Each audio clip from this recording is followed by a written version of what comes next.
Hello everyone! For this Book Review Wednesday, I'm going to be briefly discussing the sequel, sort of, to Elite Wiesel's Night, although it's technically not a sequel because it's really not talking about the same things the Knight was talking about, but apparently he made basically a trilogy involving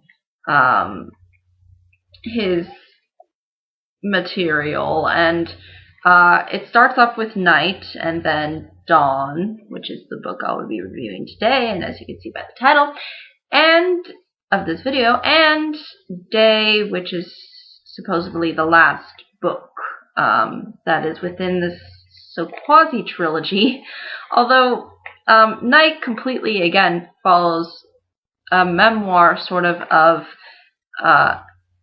Elite Wiesel's struggles throughout the concentration camps, whereas Dawn is a fictional work that has somewhat, I guess, maybe realistic circumstances surrounding it. Again, I'm really not that sure. It is kind of vague because, again, this book is fairly small. It's only 80 pages. But within those 80 pages, you do get out a lot still, even though I wish it did focus on some other things. But let me discuss sort of the plot first so you kind of understand what's going on and if you are interested in reading such a book. So, again, not only is it fictional, but it revolves around this character named Elisha, and he is a young Jewish Holocaust survivor who eventually gets involved with this terrorist organization that is against the British-occupied Palestine.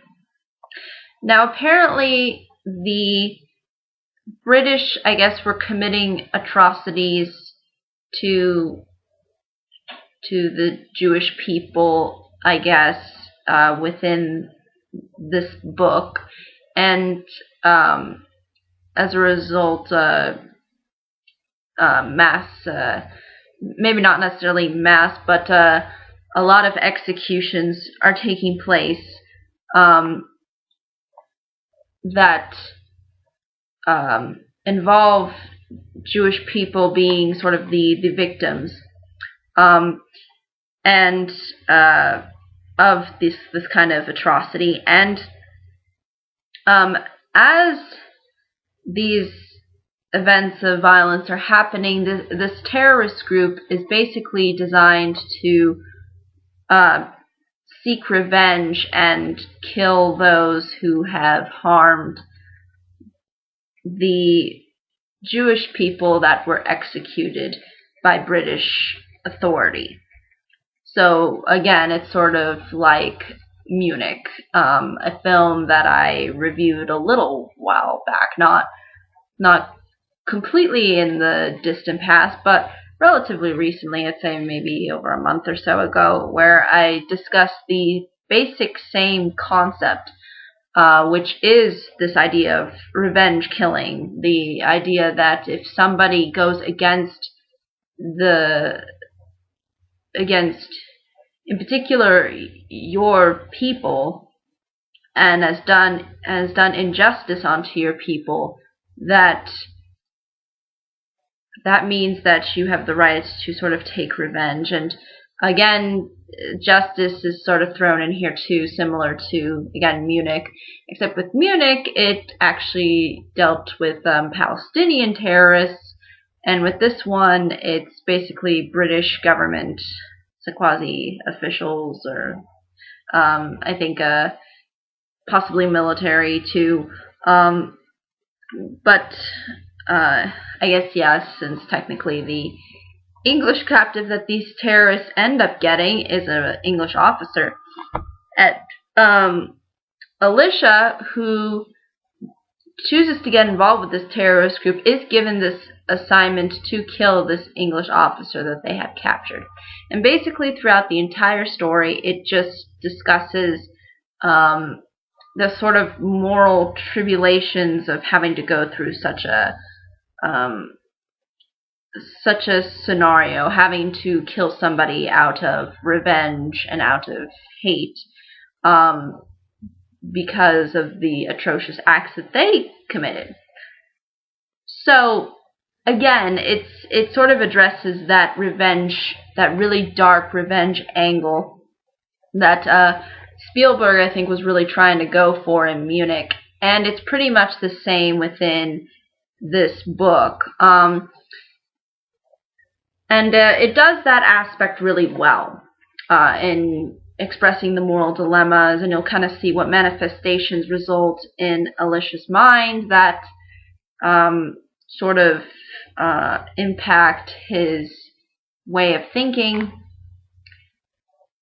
But this book doesn't really give you a whole lot of context in regards to the time period or really why Britain was occupying Palestine.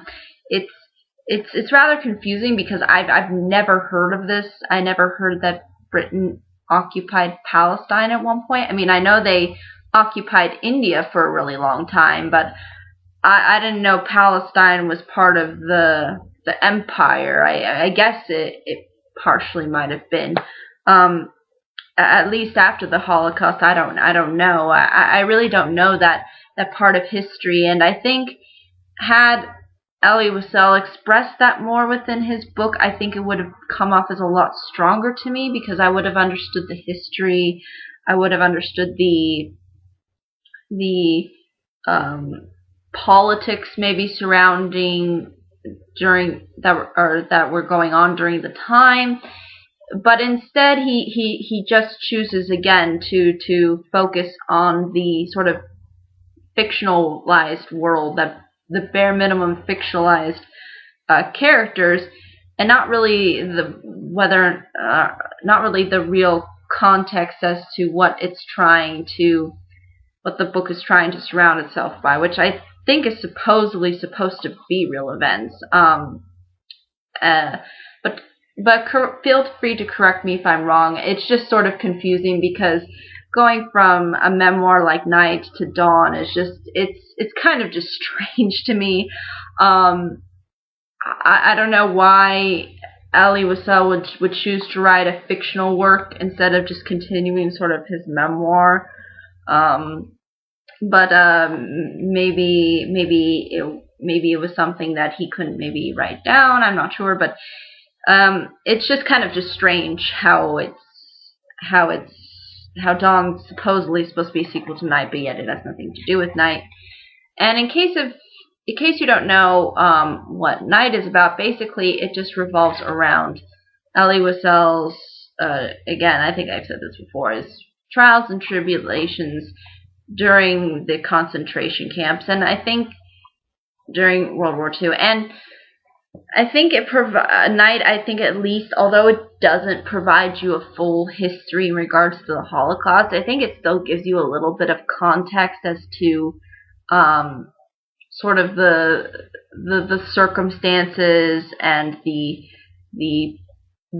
very poor treatment and the aspect of food and how it was fairly scarce.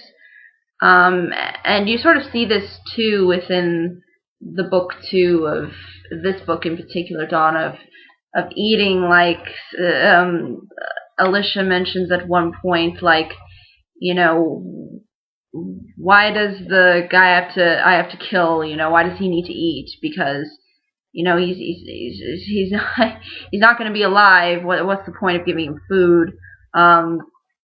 You know, that kind of, I think, mindset of death is really reflected into Dawn, and might have been taken a little bit from Night and Elie Wiesel's experiences. But I felt like Night at least provided you a little bit more of a picture and a little bit more of an understanding as to what was going on.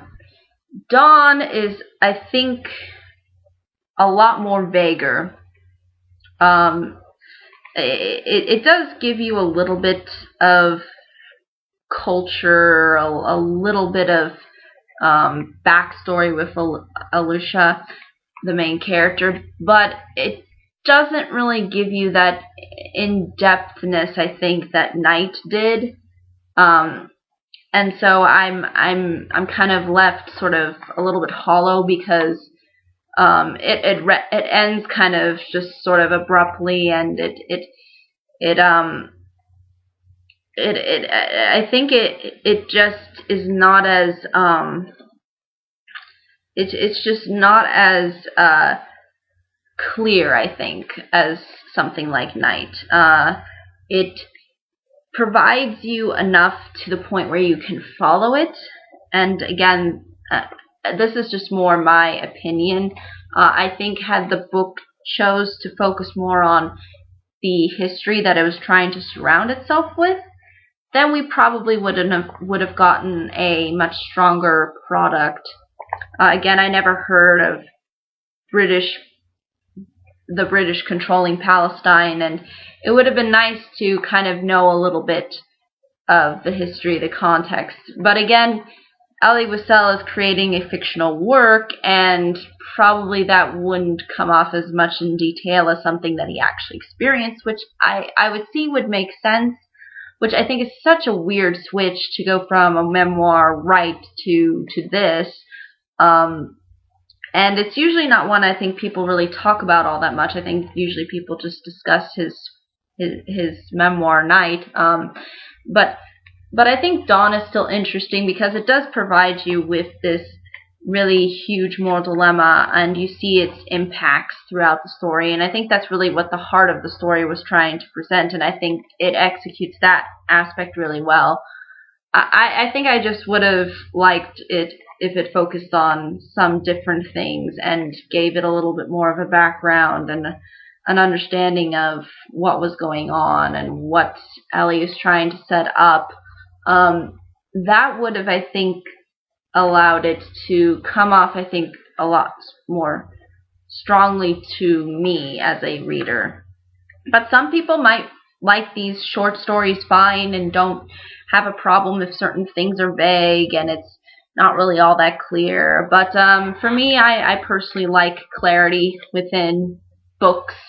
I like reading something and knowing, okay, this is where it's taking place, this is what's going on, this is this and that. But when there's like this vagueness of, yeah, we're going to talk about this here, and then, okay, I'll give you some backstory, and, you know, and just kind of meandering a little, it kind of makes me think, oh, okay, I know this serves a purpose to the whole thematic messages that you're trying to send out, but could there be a little bit more context?